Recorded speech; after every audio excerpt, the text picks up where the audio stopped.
Buscábamos una pista clandestina en el corazón de la selva venezolana. Debíamos haberla visto ya. Corríamos el riesgo de quedarnos sin combustible. Justo cuando giramos para regresar, la avistamos. El guerrillero colombiano que nos proporcionó las coordenadas no nos había engañado. Estas pistas son utilizadas por los narcotraficantes. Estamos muy cerca de la frontera con Colombia, una región muy conflictiva por las incursiones de las FARC, la guerrilla colombiana.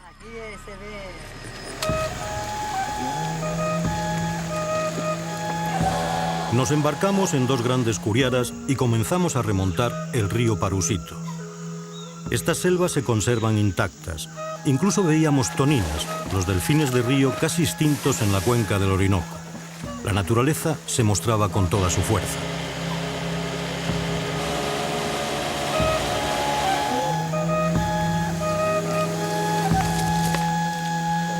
Pronto se presentaron los problemas. El río estaba muy bajo. A cada poco nos encontrábamos con grandes troncos atravesados que habían caído en la decrecida y nos impedían el paso. Teníamos que cortarlos con motosierras. A veces estaban hundidos a poca profundidad y nos veíamos obligados a saltarlos a toda velocidad, estrellándonos contra la ribera antes de poder frenar. Tienes que montarte ya adelante tú, móntate tú adelante.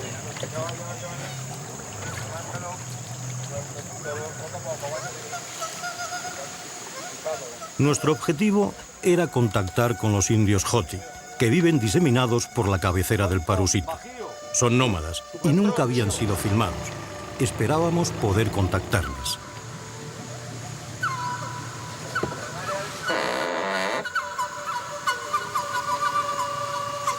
A los 3 días de viaje, los filtros de agua se estropearon y nos vimos obligados a beber del río. Nuestra singladura se convirtió en un infierno. O sea, aparte de la bujía, un cable. El cable, ¿no? Íbamos más tiempo tirando de las curiaras que encima de ellas. El Parusito estaba infectado de pirañas, tembladoras eléctricas y mantas venenosas, pero lo peor eran las sanguijuelas.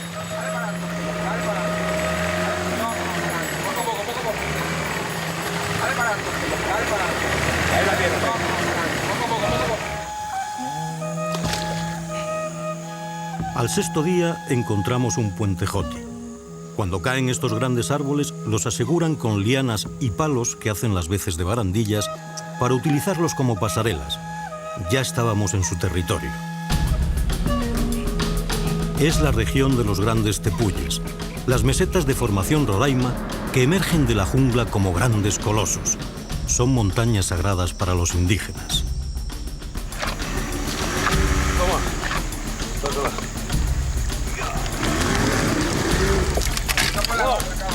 Cuidado.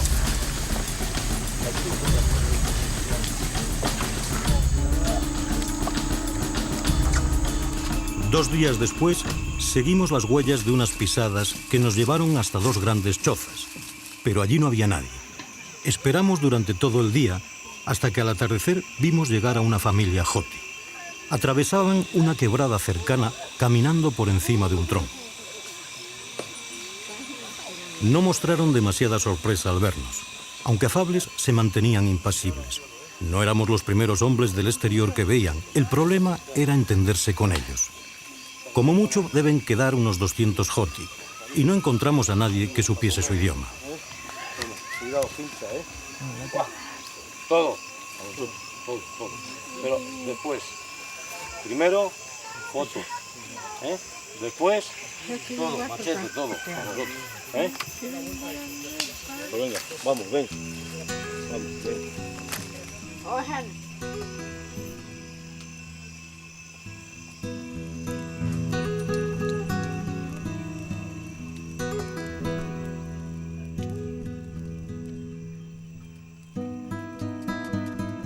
A las pocas horas de estar con ellos, nos parecía haber viajado en el túnel del tiempo.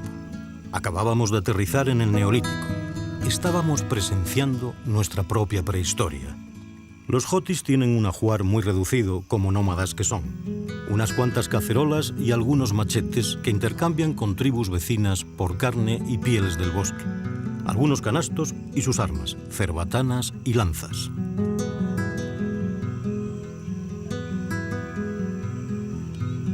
Viven en núcleos familiares bastante distanciados unos de otros. Nunca han formado grandes poblados como otras tribus selváticas. Quizás por esa razón han permanecido aislados y arraigados a sus costumbres. Son más difíciles de localizar, a pesar de que hay sectas protestantes como nuevas tribus que sobrevuelan la selva constantemente para detectar a los últimos selváticos y convertirles. Están perfectamente adaptados al medio. No conocen otro mundo fuera de estas selvas milenarias. Utilizan infinidad de remedios medicinales obtenidos de las plantas. Son cazadores y recolectores, y se consideran una especie más del bosque, aunque claro está, la que reina sobre las demás por su inteligencia. El hombre se dedica a la caza y las mujeres a la recolección. Los alimentos se reparten entre todos. Se trasladan a otro lugar cuando se les retira la caza o se sienten acosados por los felinos, pero no recorren distancias mayores de los 50 o 60 kilómetros.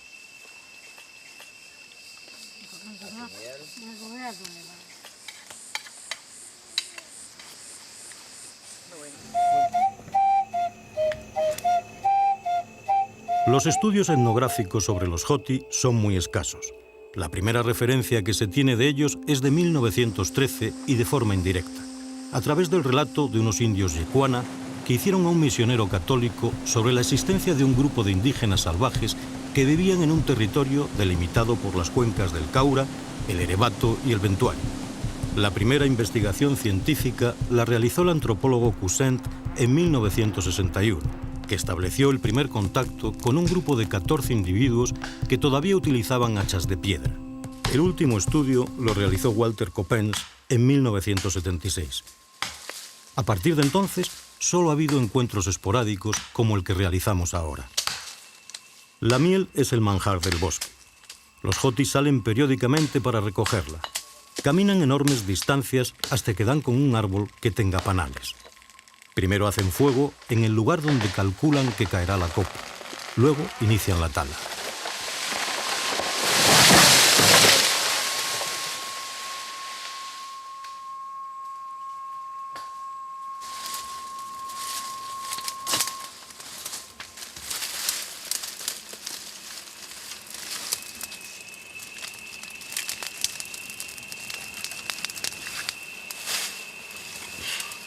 El humo aturde a las abejas y les resta agresividad. Sin más protección, abren huecos en las ramas a golpe de hacha para extraer el rico néctar. A pesar del humo, reciben gran cantidad de picaduras, pero están habituados a ellas. Además piensan, y no sin razón, que el veneno les fortalece. En algunos países europeos, la apitoxina, el principal agente del veneno de las abejas, se está comenzando a utilizar como tónico y para la preparación de fármacos antialérgicos y antiartríticos.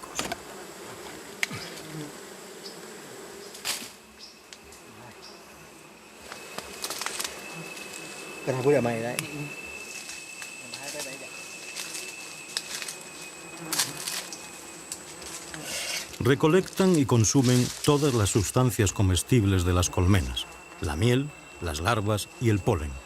La cera la aprovechan para fabricar antorchas.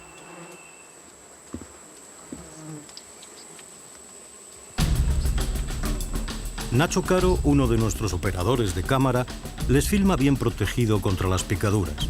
Triple pantalón, 3 sudaderas y doble redecilla antimosquitos. Las abejas no le picaron, pero estuvo al borde de la deshidratación.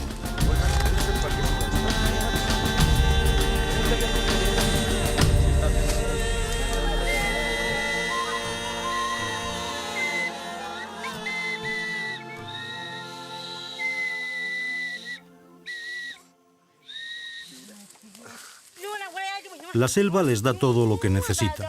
Utilizan una gran variedad de fibras vegetales para construir sus chozas, confeccionar las hamacas en las que duermen, algunas de sus vestimentas, canastos y cestas para transportar sus enseres cuando se trasladan. Fabrican el poderoso curare, con el que impregnan las puntas de los dardos, convirtiéndolos en armas mortales. Hasta las presas más grandes, como tapires, báquiros o dantos, caen fulminados al poco de ser alcanzado por las venenosas púas joti. Como instrumento de música solo utilizan las flautas de hueso o de caña. Las melodías que interpretan son muy primarias.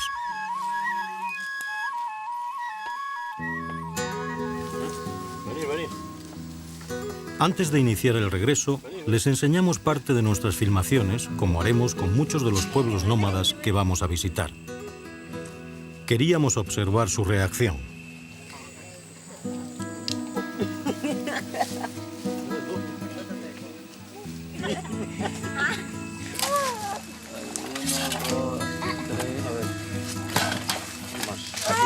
Joaquín. Toma. ¿No te gusta? ¿Verdad? Joaquín. ¿No quieres machete? ¿Cuál quieres? ¿Cuál tú quieres? Esta. ¿Este? Sí. Sí, venga. Me gusta el... Venga. Esa tela. Para caña mosquito. Joaquín y ellos. Tela. Tela. Para ti también.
Es un pueblo misterioso de origen incierto.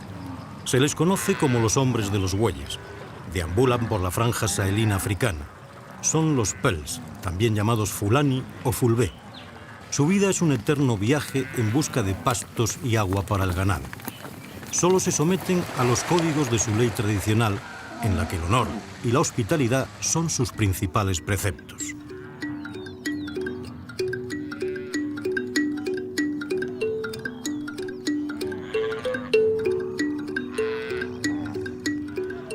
Tras varias semanas de trashumancia, hoy llega un clan entero a uno de sus asentamientos estables. Estas reuniones tienen lugar 3 o 4 veces al año. Actualmente viven en África unos 6 millones de Fulani. Las mujeres van ataviadas con sus mejores galas. Transportan sobre la cabeza las calabazas ornamentales de la familia, que son el símbolo de su riqueza.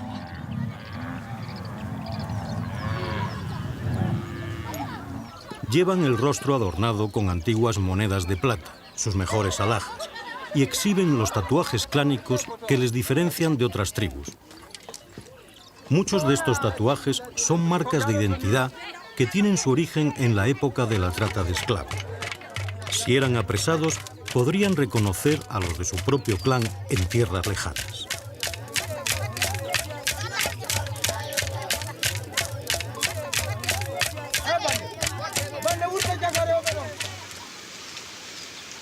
Las casas Peul son muy sencillas y fáciles de construir. De planta circular, el techo es de hojas de palma y las paredes de estero. En el interior, aparte del camastro para dormir, las calabazas ocupan un lugar preferente.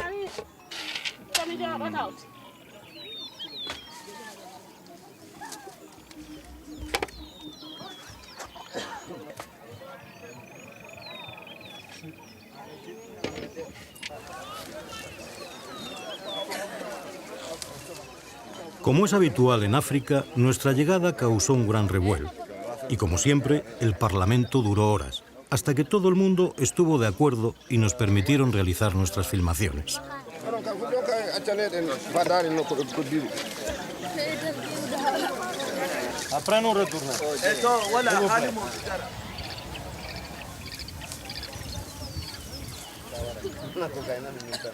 Hay que tomárselo con calma. No saltarse a ningún miembro de la jerarquía. dejar que todos hablen, que nadie se sienta despreciado.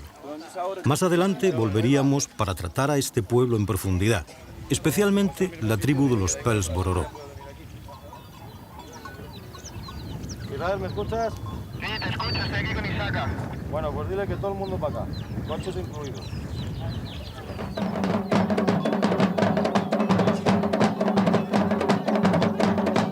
Cuando comenzó a caer el sol y la temperatura descendió de los 45 grados del mediodía, escuchamos el sonar del tambor.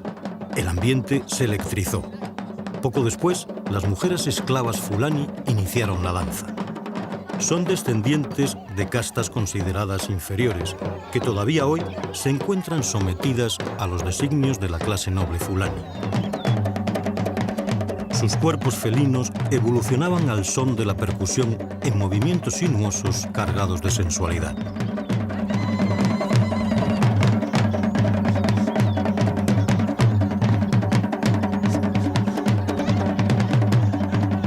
La magia de África corre por sus venas. Sus movimientos ejercen un poder hipnótico que te hace entrar en el África profunda y ancestral, con solo dejarte llevar.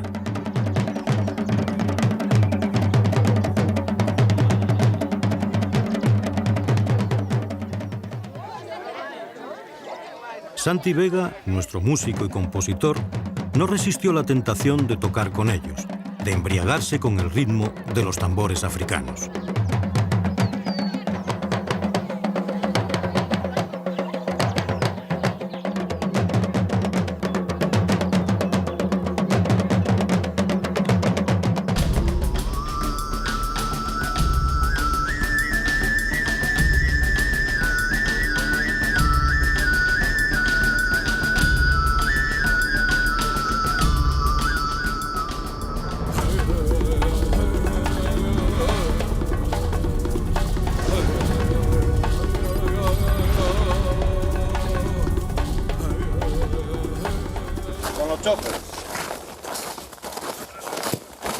Sí, nosotros pasamos andando con las cámaras las pasamos andando y que pasen los coches nada más porque, bueno, vamos a ver, esperemos que esto resista.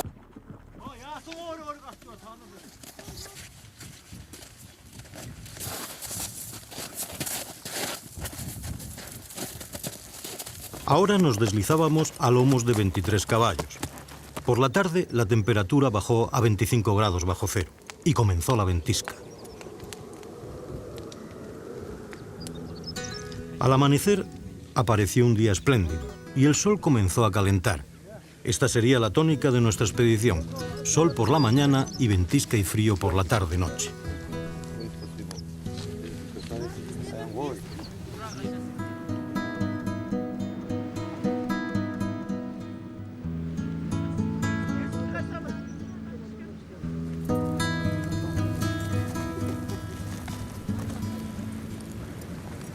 En un altiplano avistamos un ovo, un pequeño santuario donde habitan los espíritus. Y la sorpresa, apareció un Satán que viajaba solo. Ahora nosotros llevamos a él para que él nos indique. Ah, él sabe dónde están los Satán. Sí, claro. Están donde creemos. Sí. Nuestros compañeros mongoles hicieron una ofrenda a los espíritus antes de reanudar la marcha. Es costumbre que los viajeros ofrezcan a los espíritus un mechón de crines de su caballo o algún objeto para que les protejan en el camino.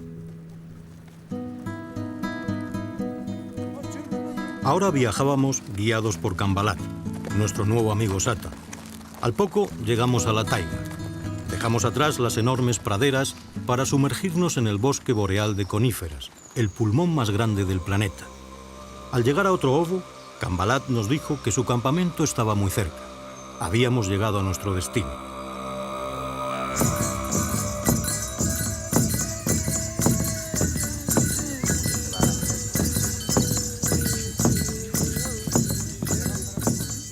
Los Satán viven en tiendas parecidas a los tipis de los indios de América del Norte, llamadas chum. Son muy sencillas, un entramado de palos recubierto de lonas o pieles de reno. En estos chum soportan 40 grados bajo cero en invierno y 40 grados sobre cero en verano. Pese a la fama de fieros que tenían hasta hace pocos años, son gente afable y hospitalaria. Su hábitat es muy remoto y pasan 6 meses al año totalmente aislados por la nieve, lo que les hace ser autosuficientes. Viven absolutamente del reno. Cada familia tiene un rebaño de 40 o 50 cabezas. Durante el verano hacen acopio de leña, carne que secan al sol y todo aquello que necesitarán en los duros meses invernales. El interior del chun está presidido por la estufa cocina. En torno a ella pasan gran parte de su vida.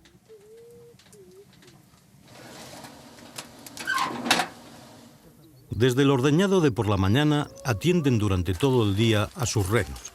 Son animales muy fuertes, pero tienen las pezuñas muy frágiles. Cuando caminan por terreno seco suelen hacerse heridas que a veces se infectan y son difíciles de curar. Las mujeres se dedican a las tareas domésticas.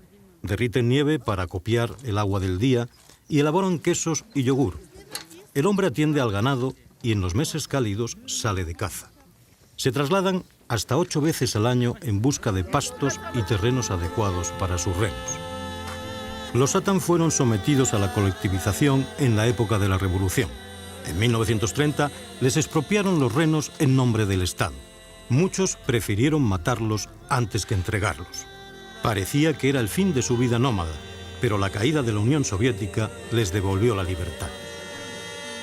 Los satan siempre han interesado al viajero. En el libro de las maravillas de Marco Polo podemos leer la descripción que hace de ellos. Son gentes muy salvajes que viven de los animales que atrapan, pero lo más extraordinario es que amaestran a grandes ciervos y los montan como a caballos.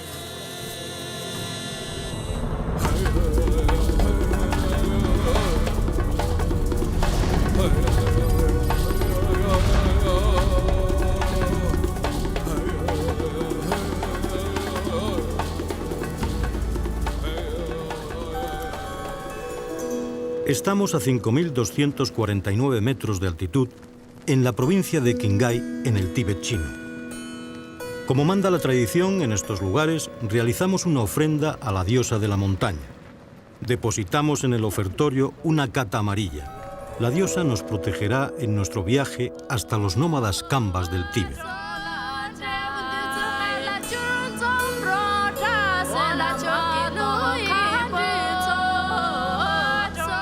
Les encontramos en los valles cercanos a la ciudad de Yushu.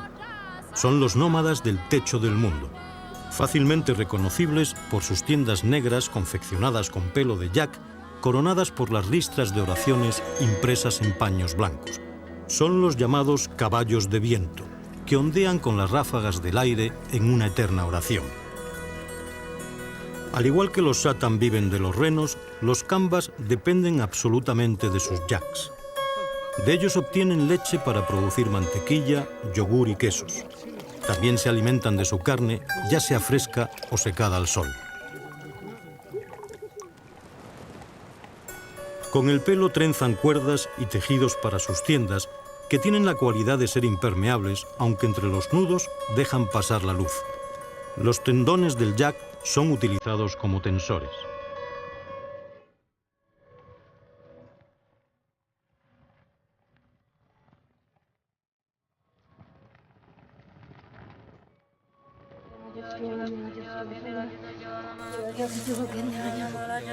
Los Khambas son profundamente religiosos. Antes de comenzar las actividades diarias, las familias se reúnen para rezar frente a un tanka sagrado, un paño con pinturas de santos y deidades y con mandalas, los mapas del cosmo budista. El peinado tradicional de las mujeres Khambas se compone de 108 trenzas untadas con mantequilla de dri, la hembra del yak. El 108 es un número sagrado que simboliza la deidad budista Sakti, la madre del mundo. Las puntas de las trenzas se unen entre sí. Luego se prenden en el pelo unas tiras de cuero con adornos de ámbar y turquesas, que vienen de la zona del Báltico, y con coral fosilizado que proviene del mar de Tetis. El techo de las tiendas se abre para que pueda salir el humo y para regular la temperatura. Las mujeres cocinan en el hogar de barro que construyen a un lado de la estancia. Como combustible utilizan las boñigas del ganado. En estas latitudes no hay posibilidad de conseguir leña. Durante los meses más cálidos llenan la despensa de víveres para el invierno, principalmente carne seca de yak, quesos y mantequilla. También hacen acopio de cebada. Una vez convertida en harina y tostada, se mezcla con leche, té y manteca de yak para formar la sampa, el alimento cotidiano del Tíbet.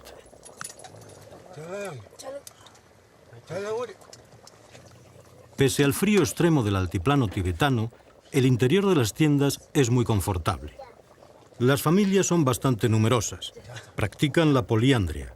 Todos los hermanos varones pueden compartir la misma esposa. De esta forma, los hijos son comunes y se evitan tener que repartir el ganado. Los niños llaman padre al hermano mayor y tío a los demás.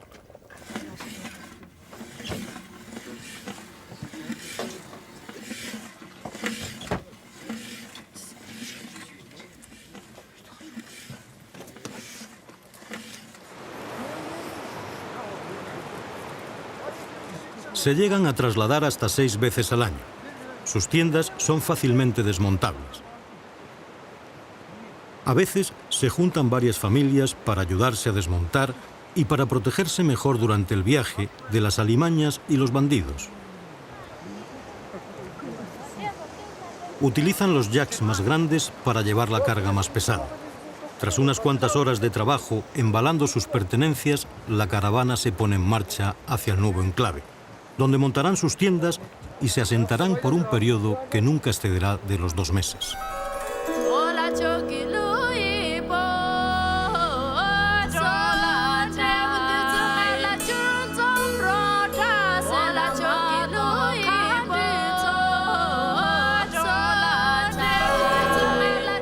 En cada valle vemos los cultivos de cebada, sobre todo cerca de los monasterios. Los monjes tibetanos prácticamente solo comen sampa. Se prepara en una escudilla, amasando unas porciones en forma de bolas que una vez ingeridas con agua o té, se hinchan en el estómago y les produce sensación de saciedad.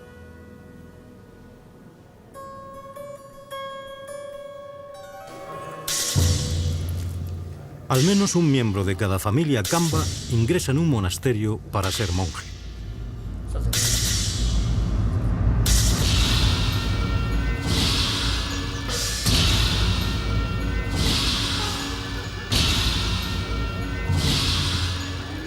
Hasta los templos de la ciudad de Yusu llegan muchos nómadas en peregrinación. Los molinillos de oraciones no paran de girar durante todo el día.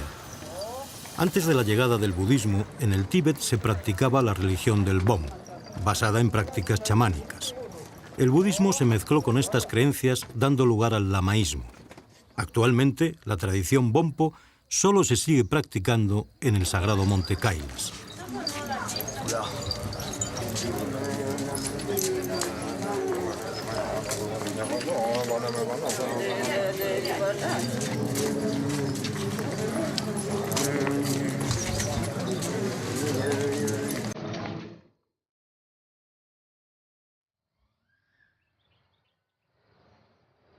Por toda la región hay manis, lugares sagrados marcados por los caballos de viento y por las catas, pañuelos de colores que ofrecen los devotos con oraciones escritas. Son lugares con un magnetismo especial que invitan al recogimiento y a la meditación.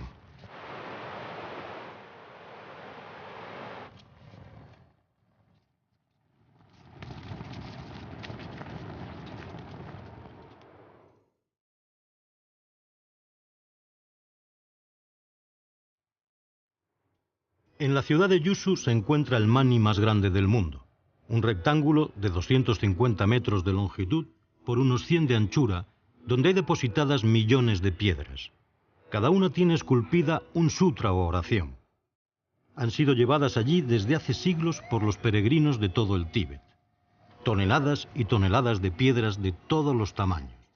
Oraciones pétreas inalterables al tiempo que testimonian la devoción de un pueblo que, temeroso a lo que hay detrás del umbral de la muerte, dedica gran parte de su vida al rezo y a la meditación.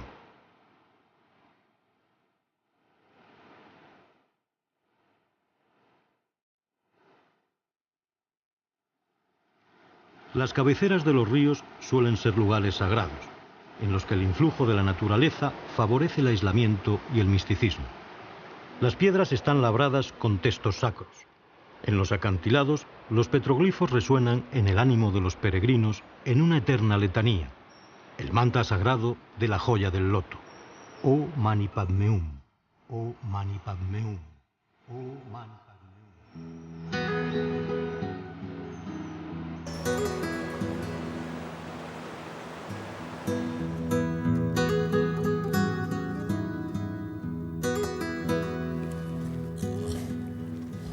Según sus creencias, todos los animales tienen alma.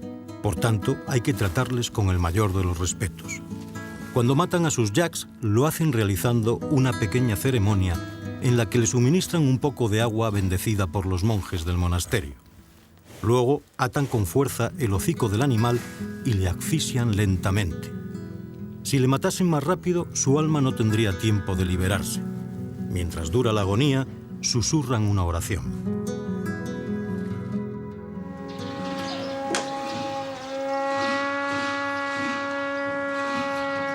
La caracola sagrada llama a la oración 3 veces al día desde lo alto del monasterio de Yegugompa, el más importante de la ciudad de Yushu.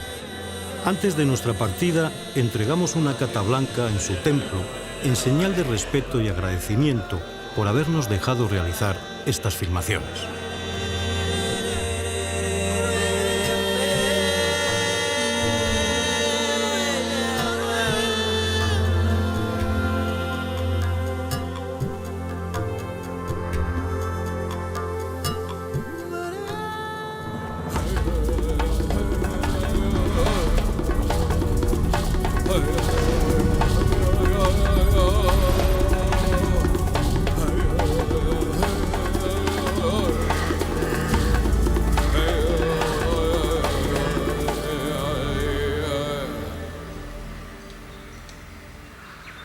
Nos encontramos en la tierra prohibida de Arlen, en el norte de Australia, el país de los aborígenes.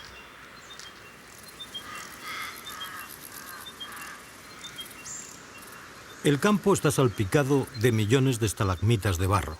Son enormes termiteros que configuran un paisaje único en el mundo.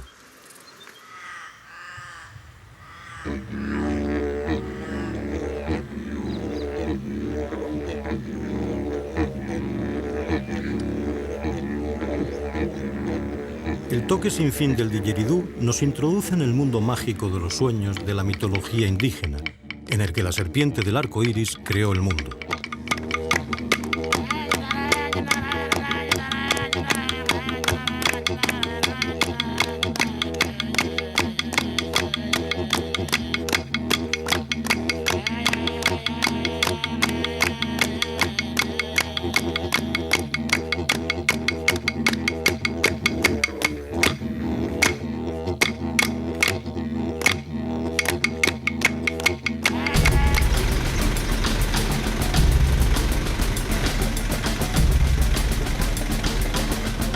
Y nosotros con problemas como siempre.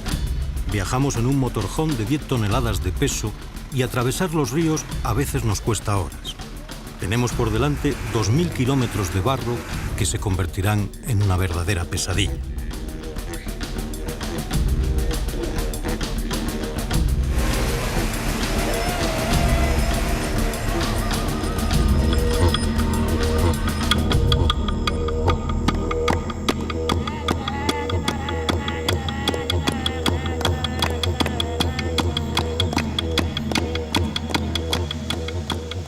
En el Parque Nacional de Kakadu se encuentra el enclave de Ubi Rock, donde la serpiente del arco iris se detuvo después de crear el mundo. Desde tiempos inmemoriales, los aborígenes pintaron en las paredes rocosas una colección completa de imágenes que reproducen su modo de vida y sus creencias. Pintaban los animales que cazaban o pescaban. Muchos de estos animales son los mismos que cazan y pescan los actuales aborígenes: peces barramundi, tortugas de cuello largo, canguros, cocodrilos o wallabies. En estas antiguas rocas también plasmaron la figura del hombre de aquella época, guerrero y cazador, que usaba las mismas lanzas y arpones que utilizan hoy en día. En un lugar protegido encontramos la representación de la serpiente del arco iris, a la que le rinden un culto especial.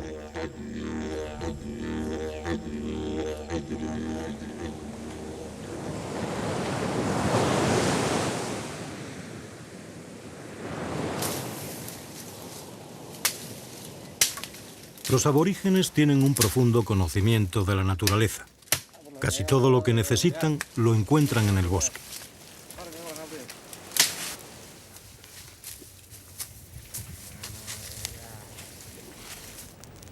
Fabrican sus propias armas y herramientas. Los arpones y las lanzas siguen siendo muy útiles. Calientan las varas flexibles para enderezarlas y endurecerlas.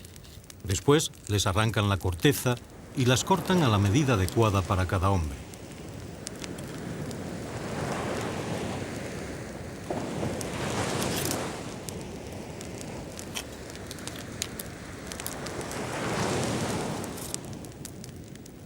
Según lo que vayan a cazar, les acoplan diferentes puntas. Si son para pescar, las suelen dotar de un tridente para facilitar las capturas. Hoy las puntas son de varillas de hierro que consiguen de materiales de construcción.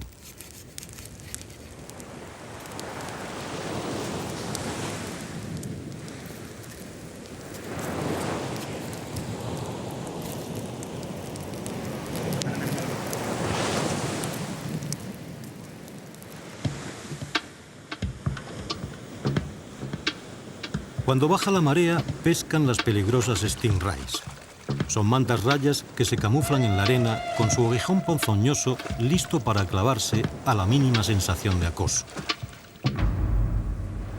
Una vez ensartadas con los arpones, lo primero que hacen es arrancar el aguijón. Aunque moribundas, siguen siendo muy peligrosas. Las stingrays son un verdadero manjar. Les quitan la piel y amasan su carne en crudo. Luego las maceran con limón y especias.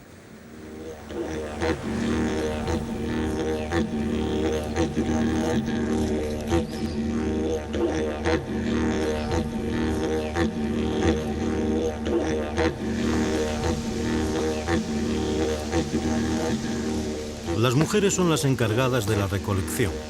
Cuando va a tener lugar alguna fiesta importante, salen en busca de miel.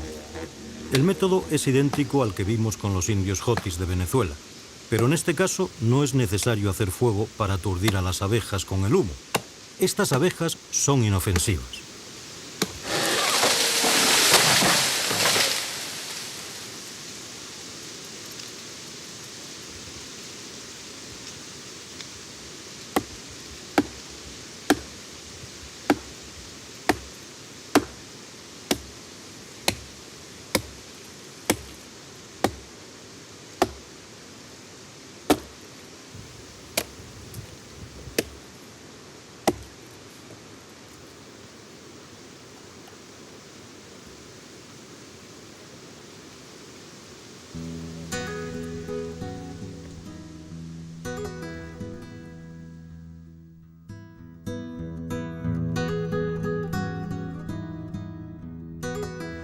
Hoy, la mayoría viven en casas prefabricadas que nada tienen que ver con su tradicional forma de vida. Casi no quedan aborígenes nómadas. En 1931, la tierra de Arlen, al norte de Australia, fue declarada reserva, y en la Constitución de 1967 los aborígenes quedaron equiparados en derechos a los blancos. Pero había trampa. La tierra empezó a ser de su propiedad, pero el usufructo continuó siendo de los blancos, que siguieron extrayendo sus recursos naturales. A cambio, cada aborigen recibe un salario mensual. Una buena manera de acabar con su cultura. No necesitan trabajar, ni cazar, ni pescar. Tienen una existencia abúlica en la que el alcohol hace verdaderos estragos.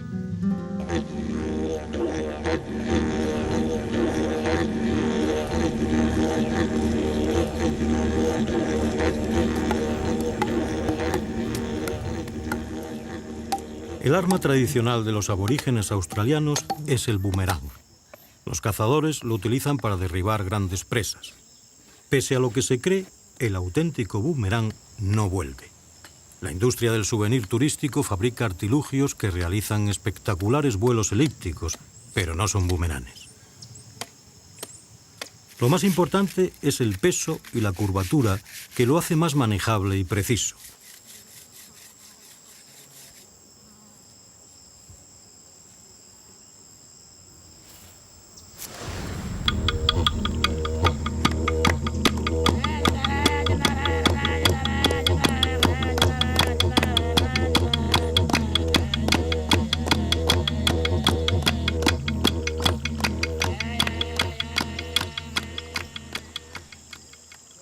Las mujeres se dedican a conseguir alimentos en el bosque. Pescan con sedales y anzuelos. En la época seca hacen presas para capturar crustáceos y pequeños peces.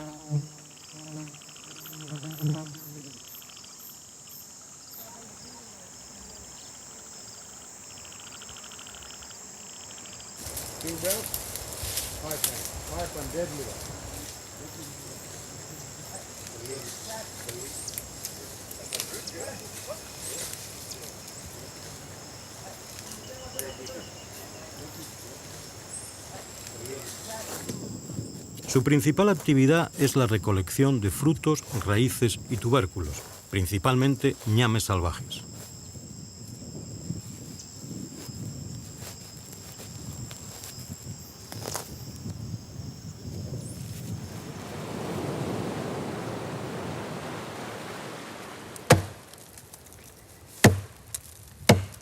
El instrumento sagrado de los aborígenes es el didgeridoo. Con él se comunican con el más allá, con el tiempo de los sueños. No se fabrica al igual que otros instrumentos de música. Lo buscan en el bosque, lo limpian y lo decoran. El didgeridoo lo hacen las hormigas. El norte de Australia es el reino de las hormigas. Hay cientos de miles de termiteros. En algunas zonas, los técnicos han calculado que puede haber hasta 20 millones de termitas por hectárea. Las termitas también invaden los árboles, especialmente los eucaliptos. Los van consumiendo por dentro, aunque nunca los llegan a matar. Para recoger los didgeridoos, los hombres van al bosque y observan los eucaliptos. Por el sonido hueco de sus ramas, saben si las hormigas han terminado su trabajo de excavación.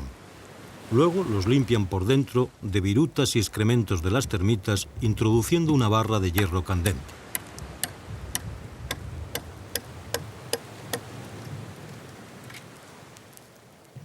Finalmente, prueban su sonido.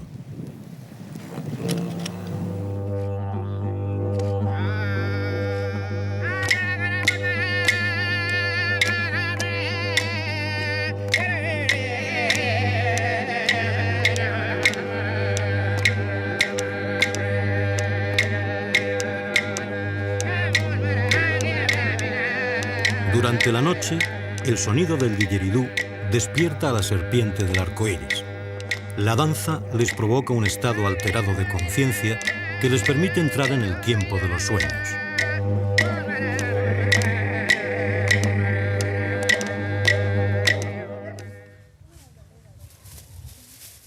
El arte aborigen está muy cotizado en el mercado internacional. Cada pintor trata de relatar en su obra determinados sueños que son de su propiedad, pero tendrá que pedir permiso si quiere pintar el sueño de otra persona. A través de los sueños entran en ese mundo paralelo en el que desde la creación, dioses, espíritus y hombres viven juntos. Las acciones que realizan allí son las que modifican y ordenan el mundo de los vivos.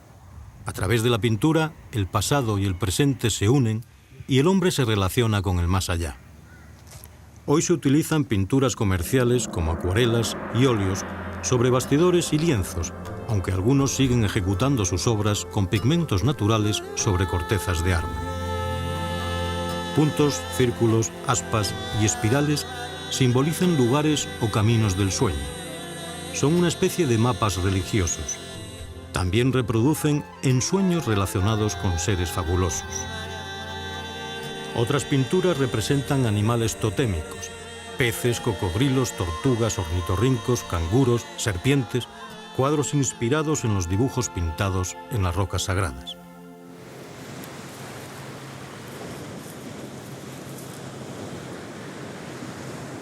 La tortuga es un animal totémico, quizás porque ha sido uno de los principales sustentos de estos pueblos. De la tortuga se aprovecha todo. Es un manjar muy codiciado por su carne y por sus huevos. Con su caparazón fabrican diversos utensilios.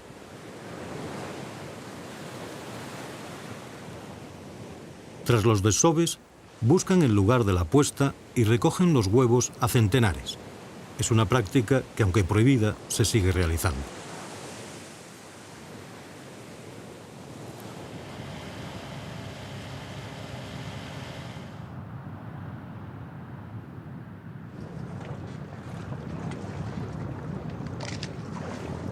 Hoy muchos aborígenes poseen botes modernos con los que salen a pescar, pero siguen utilizando sus arpones para cazar animales como manatíes o tortugas.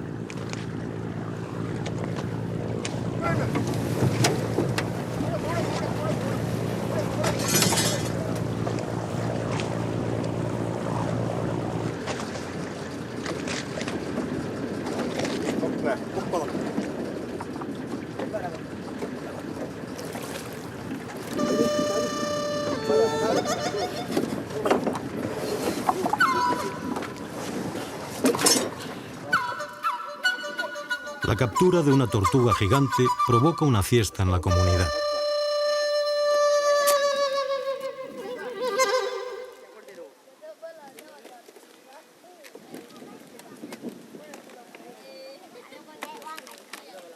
Tras hacer un gran fuego, calientan piedras. Luego las introducen candentes dentro del caparazón junto con hierbas y especias. Lentamente se irá cocinando.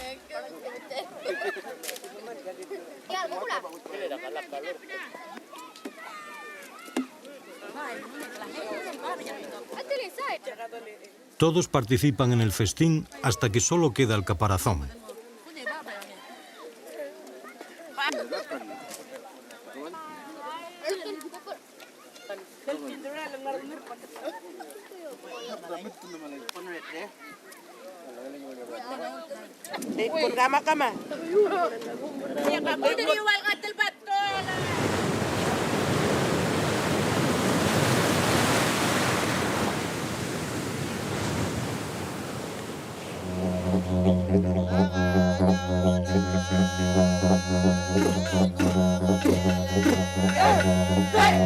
Por la noche vuelve a sonar el didgeridoo y comienza la danza. Le agradecen a los espíritus del tiempo del sueño la captura de la gran tortuga. Hace 40.000 años que estos hombres viven en estas tierras cantando y soñando la creación. Una filosofía de vida que, pese a las agresiones externas, parece imposible que pueda desaparecer.